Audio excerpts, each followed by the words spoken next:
queridos, graça e a paz de Cristo. Estamos aqui mais uma vez para podermos fazer a nossa caminhada. É um desafio, de ficarmos um ano, pregando a palavra de Deus, que são 365 dias andando com Deus. Não é fácil não, mas estamos caminhando. Já hoje estamos completando 220 dias. Olha só, faltam apenas 145 dias para terminarmos o nosso desafio. Lembrando que ano que vem estamos falando sobre o livro de Jó. É claro que não será todos os dias, será uma vez por semana. Mas estaremos aqui falando sobre esse livro tão formidável e significativo. Bom, hoje é 9 de agosto, num pleno sábado abençoado. Aqui no Rio de Janeiro, o tempo está variando, chove, sol, frio e assim, mas aqui por enquanto está um clima bem agradável, mas vamos continuar. O nosso tema de hoje: encontre beleza, encontre beleza. O texto hoje, o tema hoje, ele fala sobre algo fundamental no nosso dia a dia, como na nossa caminhada cristã. O texto, para que você possa ler, está em Atos dos Apóstolos, capítulo 21, verso 1 até o 14, ok? É para você ler, tá ok? Vamos lá, vamos para a nossa história. Ao caminharmos por uma pequena reserva natural perto de nossa casa, meu filho me surpreendeu ao dizer: Deus foi maravilhoso ao criar os pântanos. Você acha? Questionei, um tanto cética quanto à junção das palavras pântano e maravilhoso na mesma frase, apontando para os galhos vermelhos de uma planta e de um caule entrelaçado de grossas trepadeiras. Ele expirou, com toda a experiência de seus 9 anos, como pântanos apresentava a beleza e também o caos. Muitas vezes vemos a mesma coisa em nossa jornada cristã. O caminho diante de nós parece parecer tortuoso e incerto e de repente revelar uma grande beleza. Para o cristão, a questão não é que se sofreremos perseguição ou tribulações. Elas são esperadas. No entanto, como Paulo aconselhou a Timóteo a seguir o seu exemplo, precisamos deixar um legado de ensino, conduta, propósito, paciência, amor e perseverança em meio às dificuldades que a vida venha colocar em nosso caminho. Enquanto isso, eu queria que você juntamente abrisse comigo em 2 Timóteo, no capítulo 3, 2 Timóteo, capítulo 3, e vamos ler os versos 10 até os versos 12, ok? Então abre aí, 2 Timóteo, diz o seguinte, verso 10 até o 12. Mas você tem seguido de perto o meu ensino, a minha conduta, o meu propósito, a minha fé, a minha paciência, o meu amor, a minha perseverança, as minhas perseguições e os meus sofrimentos, os quais tive de enfrentar em Antioquia, Icônio e Listra. Quantas perseguições sofri, porém o Senhor me livrou de todas elas. Na verdade, todos querem viver piedosamente em Cristo Jesus serão perseguidos.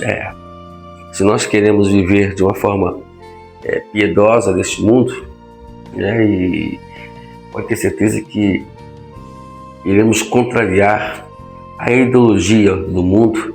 E quando nós contrariamos essa ideologia, automaticamente, de alguma forma, vamos ser perseguidos. E aí a questão é, estamos preparados para isso tudo? Como é que você vê tudo isso, né? E Paulo aqui nesse capítulo está descrevendo exatamente aqui esse registro que está no capítulo 21 de Atos dos Apóstolos, a qual estava ele ali até a pedido, né, dos discípulos, dos irmãos, para que ele não fosse para Jerusalém. Vamos continuar nossa leitura. Em várias ocasiões, Paulo recebeu profecias que indicavam uma tragédia iminente. Detido pelos judaizantes que exigiam sua morte, ele se apegou à beleza encontrada na soberania de Deus. Como Paulo já estava morto antes de morrer, a sabedoria do homem não podia desviá-lo do propósito de Deus. Cada tribulação se tornou uma oportunidade para que o caráter de Cristo fosse manifesto na vida do apóstolo. Aí vem uma coisa aqui que me chamou muita atenção isso aqui. O morto, quem é morto, não teme a morte. É bem óbvio, é bem claro isso, né? Porque como é que um morto vai temer a morte se ele já está morto? Se nós estamos temendo a morte, é sinal que a gente ainda não morremos. E Paulo falou lá em Gálatas capítulo 2, versículo 20. Não vivo mais eu, Cristo vive em mim. Estou crucificado com Cristo. Se quiser, eu morri. Se você for ler também, não vou aqui citar, que não sou muito de citar versículos de cor, porque eu também não sou muito perito nesses assuntos. Mas uma coisa é certa, eu queria que você lesse 2 Coríntios capítulo 4. É chamado o capítulo da morte. Aquele que você tem que morrer, desaparecer, para que Cristo possa aparecer em você. Então, temer a morte é exatamente... Temer a morte quer dizer exatamente que ainda não morremos, ainda não morreu para Cristo. Se você morreu para Cristo, pode ter certeza que a morte não vai lhe trazer nenhum temor e nenhum medo. Interessante que ele fala que como Paulo já estava morto antes de morrer, a sabedoria do homem não podia desviá-lo do propósito de Deus. Toda vez que somos desviados do propósito de Deus, é sinal que ainda não morremos. Eu queria que você carregasse isso para o resto da sua vida. Isso faz parte de muitos anos da minha vida e eu louvo a Deus por isso, que nós não devemos temer a morte. Por isso que Paulo falou, onde está a morte, a sua vitória? Onde está a sua morte? Não está a sua vitória. Então é isso. Precisamos nos focar nisso. Vamos continuar? Então, antes de continuar, eu queria ler aqui esses 2 versículos interessantes. Atos dos Apóstolos, é o nosso texto de hoje, mas hoje eu quero dar uma lidinha nele, Eu não sou muito de ficar lendo esses textos, mas como eu falei nos dias anteriores, eu estou sendo muito bem didático esses últimos dias.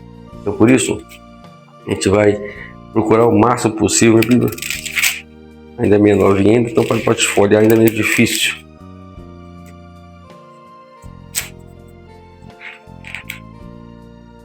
Está difícil de folhear essa Bíblia aqui, hein? Consegui. Quase não consegui.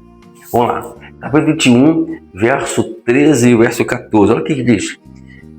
Mas ele respondeu, Paulo respondendo, o que vocês estão fazendo ao chorar? Assim parti meu coração? Pois estou pronto não só para ser preso, mas também para morrer em Jerusalém pelo nome do Senhor.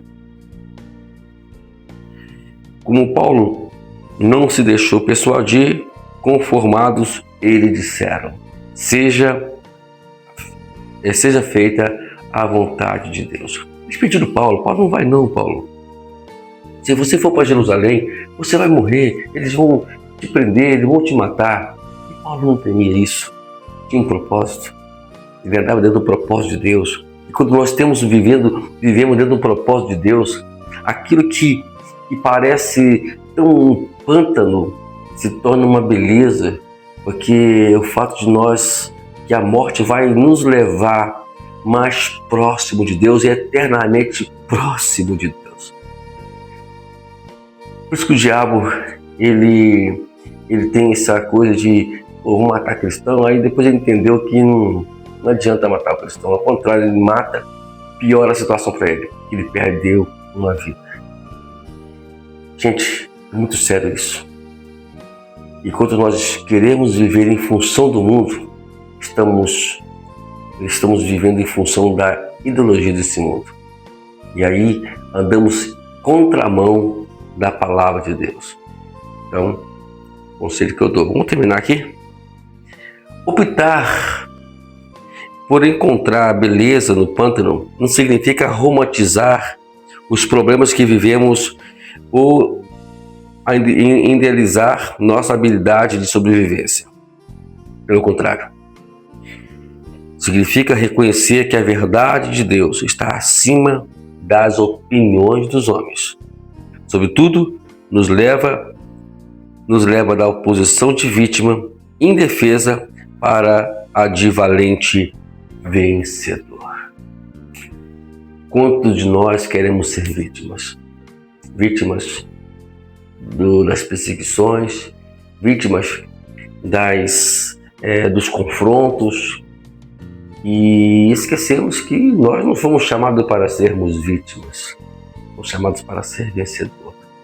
Hoje a palavra para você nesse sábado abençoado por Deus é que você fique firme aí, fique constante. Eu aprendi essas lições, né? De todos esses anos que eu vivi, né, de pastoreio, de contratempos desse mundo, eu tive contratempos ruins, confesso a você. Mas isso não fez com que eu desviasse do propósito. Por mais que no momento eu não estava dentro dos padrões que Deus queria, mas a verdade é que Deus preservou a minha vida, o meu ministério. E também quer fazer a mesma coisa com você. Ele quer preservar, ele quer que você chegue ao propósito dele. Tudo que ele quer é que você viva no propósito dele. Para isso, você não tem que temer o que sobrevém para você, o que vem sobre você. Ao contrário, você tem que entender que Deus está com você. Tá bom? Que Deus nos abençoe a todos em nome de Jesus. Vamos lá? O exame de hoje é para ler também, tá, amados? Leia o livro de Apocalipse, capítulo 12, verso 9 a 11, para considerar as nossas tribulações do ponto de vista do céu. Do céu. Não é do nosso ponto de vista, não, é do ponto de vista do céu, de Deus. Apocalipse 12, capítulo 12, versículo 9 até o 11. Por favor, leiam.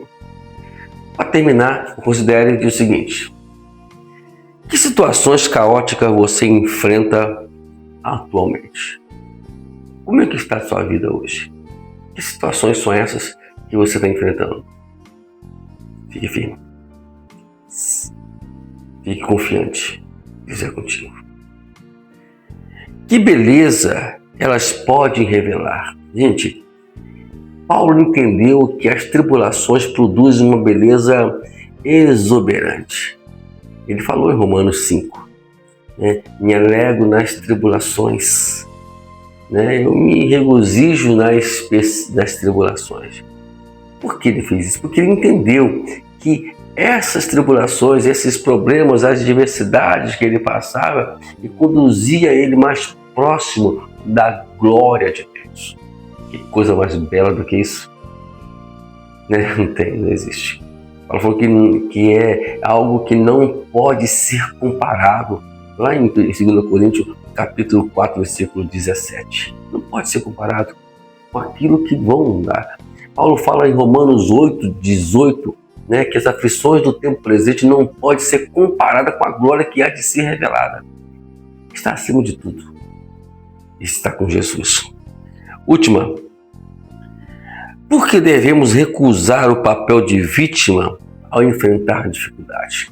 Nós falamos aqui sobre isso, né? Não aceite ser vítima. Aceite ser vencedor. Bom, Deus abençoe. Que você tenha um sábado abençoado. Né? Hoje estamos num lugar meio diferente, né? Foi preciso nós fazermos aí uma adaptação. Mas tudo para podermos não sair do propósito que a qual determinamos em janeiro deste ano. Ou melhor, o ano passado, né? E começamos em janeiro. Vamos até dezembro, em nome de Jesus. Tá bom? Deus abençoe e tenha um sábado repleto de bênção sobre a sua vida, sua família e todos ao redor de vocês.